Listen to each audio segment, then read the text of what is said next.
कहिए कैसे हैं आप। पति से कैसे पाएं सम्मान।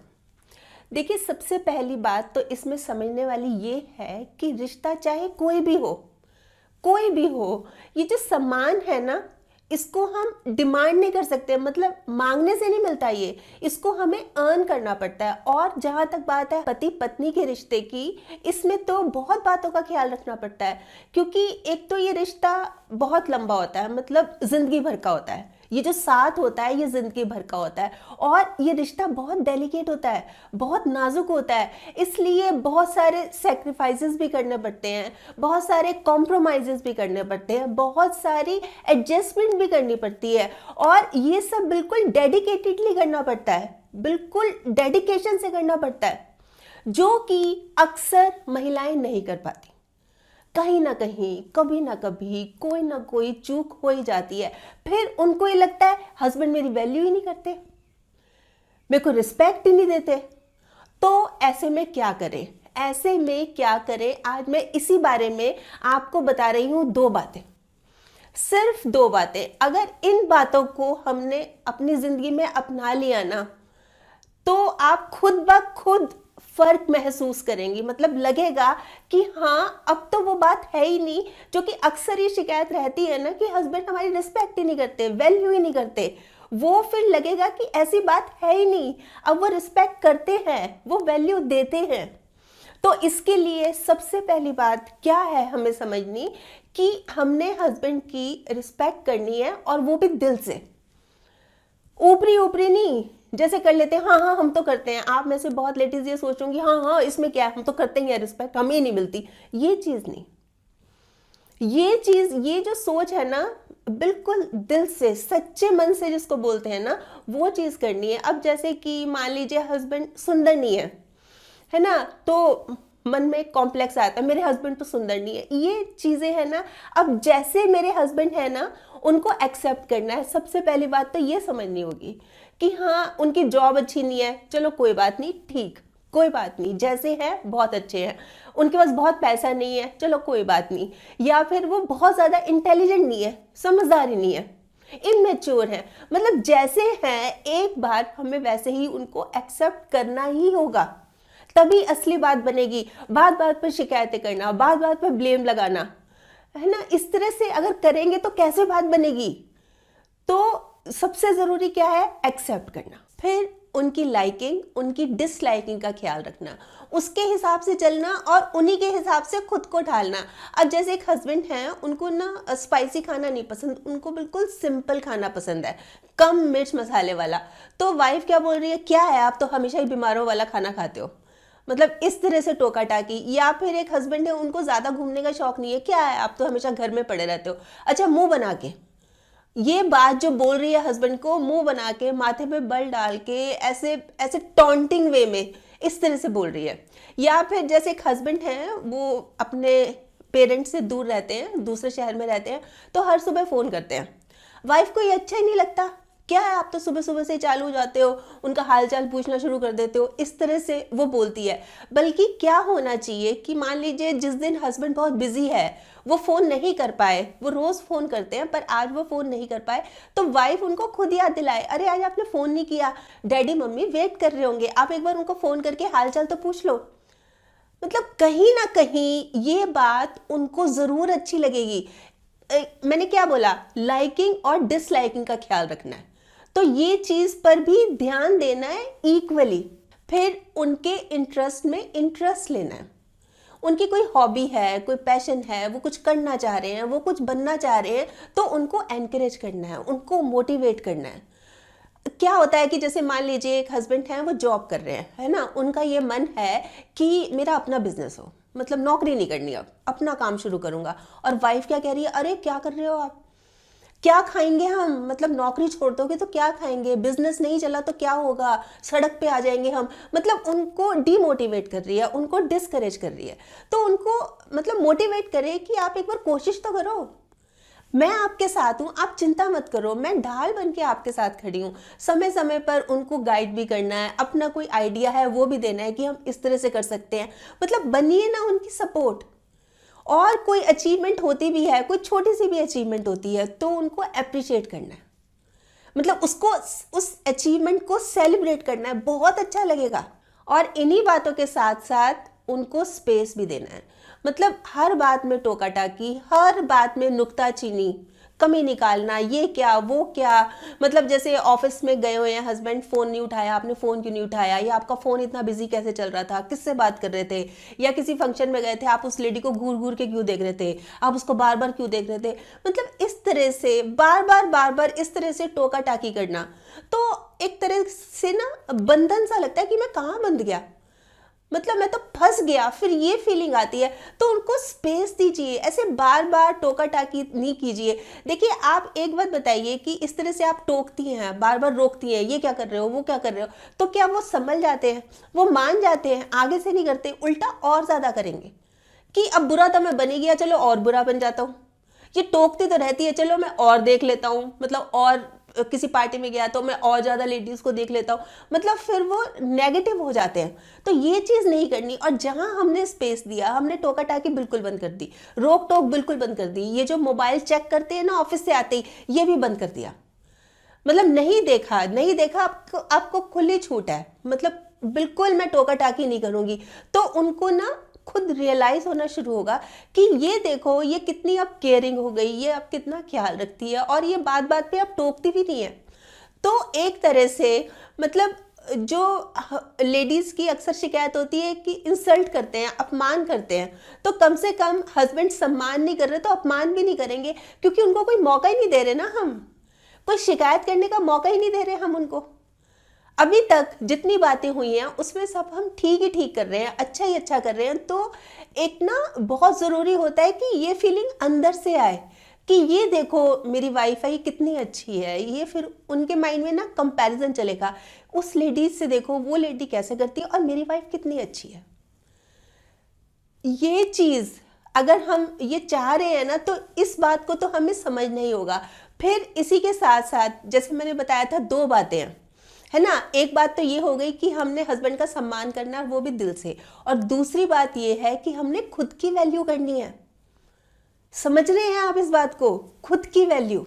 कई बार हम खुद की वैल्यू ऐसे कम कर देती हैं कि हम हमेशा अवेलेबल रहती हैं, मतलब 24 घंटे बिल्कुल चिपकू की तरह ना, बिल्कुल साथ ही साथ रहेंगी, मतलब एक आवाज़ में वहीं हाजिर हो जाएंगी। देखिए ये कोई गलत बात नहीं है, मतलब हस्बैंड ने आवाज़ लगाई और तुरंत आ गई हम, मतलब सारे काम काज छोड़ के, ये अच्छी बात है, ऐसे कोई गलत बात नहीं है। पर थोड़ी सी तो अपनी वैल्यू बना के रखनी चाहिए ना, थोड़ी सी। मान लीजिए आप आटा गूंद रही हैं, है ना, हस्बैंड ने आवाज़ दे ली, बस 2 मिनट रह गए, आटा गूंद के आती हूँ मैं, अभी आई मैं, बस 2 मिनट दो मेरे को। या फिर हस्बैंड कुछ काम बोल रहे हैं, तो बच्चों को पढ़ा रही है एक लेडी, है ना, तो बोल रही है कि बस इसका ना एक होमवर्क और रह गया, बस 10-15 मिनट से ज़्यादा नहीं लगेंगे, मेरे को थोड़ा सा टाइम दो प्लीज़, बोल दिया। कई बार क्या होता है कि इस चक्कर में ना, मतलब हम अपनी वैल्यू बनाने के चक्कर में हमेशा अवेलेबल रहते हैं। तो ये ह्यूमन टेंडेंसी होती है कि जो चीज़ इजीली अवेलेबल हो जाती है ना, उसकी वैल्यू नहीं होती, नहीं होती उसकी वैल्यू। ये तो है ही ना, मतलब कभी भी आवाज़ दे लेंगे किसी भी टाइम, वो ये नहीं देख रहे कि कितना ज़रूरी काम है कि नहीं है, क्या कर रही है क्या नहीं कर रही, ये तो है ही यहाँ पे फॉर ग्रांटेड ले रखा है। इसलिए जो भी काम करना है ना, लिमिट्स में रहकर, ओवर नहीं करना। वो ऐसे कि बहुत ज़्यादा, एक तो शो ऑफ नहीं करना कि भाई देखो मैं ही केयर करती हूँ आपकी, मैं ही बहुत ज़्यादा वैल्यू करती हूँ आपकी, और तो कोई नहीं करता। मतलब इस तरह से, इस चक्कर में ना कई बार ज़्यादा ही शो ऑफ कर जाते हैं कि बस मैं ही करती हूँ वैल्यू आपकी। अच्छा, दूसरी बात कि इसलिए वैल्यू करते हैं कि वो भी करें, मतलब उम्मीद नहीं रखनी कि मैं इसलिए वैल्यू कर रही हूँ, मैं आपकी इसलिए रिस्पेक्ट कर रही हूँ कि आप भी मुझे वापस करो। ये चीज़ ज़रूरी है। और ये कैसे होगा, किस तरह से करना है, किन किन बातों का ख्याल रखना है, इसके लिए अपनी लुक्स, अपनी अपीयरेंस, इसका ख्याल रखना है। क्या होता है कि जैसे शादी से पहले इतनी केयरफुल होती हैं, इतनी केयरफुल होती हैं, बिल्कुल ज़ीरो फिगर होती है, मेंटेन करके रखती हैं, और कपड़े भी बिल्कुल एकदम टिंच होते हैं, मतलब बिल्कुल प्रेस्ड होते हैं, कहीं चुन्नी इधर से उधर नहीं, और जीन्स पहनी है, टी शर्ट पहनी है, मतलब जो भी कपड़े पहने एकदम फर्स्ट क्लास। और शादी के बाद तो बिल्कुल केयरलेस हो जाती हैं, मतलब ध्यान ही नहीं देती अपने ऊपर, बिल्कुल ध्यान ही नहीं देती। मतलब जो ज़ीरो फिगर होती है ना, वो राउंड फिगर हो जाती है, गोल बन जाती है, पेट भी बाहर निकल जाता है। मतलब बिल्कुल केयरलेस हो गई ना, फिर पहनावा भी क्या हो गया, अब तो बस शादी तो हो गई, कितना ध्यान रखेंगे, क्या ध्यान रखेंगे। तो ये बात नहीं है, लुक्स बहुत मैटर करती हैं। अपने आप को अच्छा दिखाना है और हमेशा अच्छा दिखाना है, हमेशा अच्छा दिखाना है, बहुत ज़रूरी है ये। लुक्स और अपीयरेंस के साथ साथ ज़रूरी है हमारी बॉडी लैंग्वेज का ख्याल रखना, और इसमें सबसे पहले बात आती है हमारी स्माइल की। मतलब मुंह बना के रखेंगी, भवे तरेर के रखेंगी, माथे पे बल डाल के रखेंगी, ये चीज़ कुछ नहीं करनी। स्माइल के साथ, स्माइल के साथ रहना है दिन भर, मतलब स्माइल को भी पहन के रखना है, बहुत अच्छा लगेगा। और अपने आप को अंडर एस्टिमेट नहीं करना। बहुत कोसती हैं खुद को, जैसे मैं सुंदर ही नहीं हूँ, है ना, मैं ज़्यादा पढ़ी लिखी नहीं हूँ, या मेरे जो पेरेंट्स हैं वो ज़्यादा पैसे वाले नहीं हैं। मतलब इस बात को लेकर ना, मतलब बहुत ज़्यादा नेगेटिव हो जाती है, बहुत ज़्यादा खुद को अंडर एस्टिमेट करने लगती हैं। तो ये चीज़ तो बिल्कुल ही नहीं करनी। मतलब किस लिए, किस लिए, मतलब जैसे हस्बैंड ने किसी वर्किंग लेडी को देखा, या आपने देखा वर्किंग लेडी को, तो देखो वो तो वर्किंग है, मैं तो हाउसवाइफ हूँ, अरे मतलब खुद को नेगेटिव बोलना, या देखो वो कितनी सुंदर है, वो तो कमाती भी है, वो ये काम करती है, वो काम करती है, मैं देखो। नहीं, ये अंडर एस्टिमेट नहीं करना। एक बात मैं अपनी वीडियो में बहुत बार बोलती हूँ कि अगर आपने चांद को देखा है ना, तो आपने ईश्वर की सुंदरता देखी है। अगर आपने सूरज को देखा है तो आपने ईश्वर का बल देखा है। और अगर आपने खुद को आईने में देखा है ना, तो ईश्वर की अनमोल संरचना है, आप सबसे खास हैं। है कोई आपके जैसा? देखा आपने दुनिया में अपने जैसा कोई? सबसे यूनिक है। तो ये चीज़ करनी बंद कर दीजिए। अगर कुछ करना ही है ना, तो अपनी एक अलग पहचान बनाइए, अपनी एक अलग आइडेंटिटी। देखिए, नाम पहचान भले ही छोटी हो, पर वो अपनी होनी चाहिए। मतलब करना क्या है, जैसे कि अच्छा वो मिसेस जैन, वो तो खाना बहुत टेस्टी बनाती है। जैसे एक हस्बैंड है, वो अपना लंच लेके जाते हैं, तो उनके जो फ्रेंड्स हैं, कुलीग्स हैं ऑफिस में, जैसे वो टिफ़िन खोलते हैं ना, अच्छा आज भाभी जी ने क्या बनाया है। मतलब उनकी एक अलग पहचान इस वजह से है कि खाना बहुत टेस्टी बनाती है। या एक लेडी हैं, मतलब उन्होंने बच्चों को ट्यूशन देती हैं वो, तो वो इतनी अच्छी तरह पढ़ाती है, मतलब सब जो एरिया है वहाँ का, आसपास के लोग हैं, सब इतनी प्रेज करते हैं कि देखो ये जो है ना, ये बहुत अच्छी तरह बच्चों को पढ़ाती है, बच्चों को बिल्कुल सारे डाउट्स क्लियर हो जाते हैं। या वो तीसरे माले वाली जो मिसेस शर्मा है ना, वो तो कमाल है। वो ऑफिस भी जाती हैं और घर को भी बहुत अच्छी तरह मैनेज करती हैं। कभी भी उनके घर जाके देख लो, एकदम साफ सुथरा रहता है, और ऑफिस का काम भी बहुत अच्छे से करती हैं। उनसे तो बहुत कुछ सीखना है। मतलब क्या होता है कि जिस जगह हम रह रहे हैं, हमारा चाहे आस पड़ोस है, हमारे जो रिश्तेदार हैं, हमारा जो सर्कल है ना, उस सर्कल में लोग हमें पहचाने, हमें जाने पहचाने कि ये जो है ना, इनमें ये खास बात है। ऐसे नहीं है कि बड़े ऑफिस में है, या बहुत बड़ी डायरेक्टर के पद पर है, या ये है वो है, ऐसा कुछ नहीं है। मतलब एक छोटी सी भी आइडेंटिटी हो कि हाँ ये वो है और ये तो कमाल है। तो जब लोग इस तरह की प्रेज करते हैं, है ना, तो कहीं ना कहीं जैसे जो हस्बैंड होते हैं, उनको भी लगता है कि हाँ बात तो है, मतलब सब लोग प्रेस कर रहे हैं। देखिए, एक तो पहली बात तो उन्हीं को हमने मौका नहीं दिया, मतलब हम उनकी कोई कमी नहीं निकाल रहे, हम उनको कोई ब्लेम नहीं करते, हम उनको कोई टॉन्ट वे में नहीं बोलते, है ना। एक तो वो बात कि उनको सेल्फ रियलाइजेशन हो रहा है कि ये वाकई में कितनी अच्छी है। फिर लोग भी प्रेस करते हैं, लोग भी कह रहे हैं, और बार बार कहते हैं, सामने कहते हैं, पीठ पीछे कहते हैं। तो कहीं ना कहीं लगता है कि हाँ भाई बात तो है। खुद ब खुद रिस्पेक्ट मन में आ जाती है, खुद ब खुद। ये जो मैं बोल रही थी ना कि ये मांगने से नहीं होती, मांगने से नहीं मिलती कि रिस्पेक्ट करो मेरी, रिस्पेक्ट करो। ये फीलिंग है ना, ये अंदर से आती है, ये दिल से आती है। और कोई हुनर होगा ना, तो दुनिया खुद ब खुद कदर करेगी। एड़ियां उठाने से किरदार ऊंचे नहीं होते। तो ज़रूरी क्या है कि एक पहचान हमें बनानी है, और ये तो बिल्कुल ज़रूरी है, ये बनानी ही बनानी है। देखिए, अगर शक्ति चाहिए ना हमको, तो उसके लिए ज्ञान होना बहुत ज़्यादा ज़रूरी है। और अगर हमें ये चाहिए कि लोग हमारा सम्मान करें, तो उसके लिए हमारा चरित्र अच्छा होना बहुत ज़्यादा ज़रूरी है। ये जो हमारा व्यवहार है ना, यही तय करता है कि हमें कितनी इज्जत मिलेगी।